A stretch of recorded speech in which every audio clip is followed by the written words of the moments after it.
bado hakuna amani.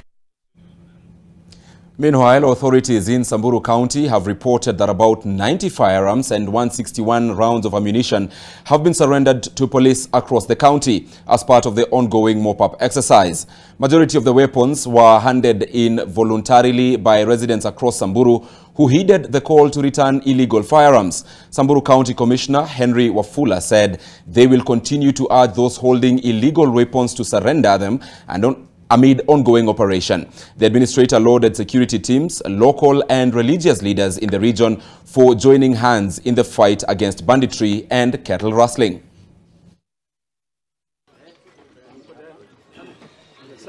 Tuna encourage, yani tunawasihi wakazi wetu wa Samburu wachukue mtindo huu.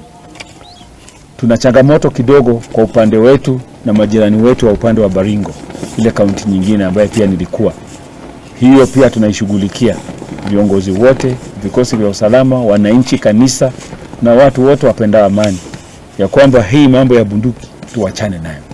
Huwa anasema hivi, badala ya hii bunduki tupeleka watoto shule, watoto wawe na kitabu, risasi iwe ni kalamu.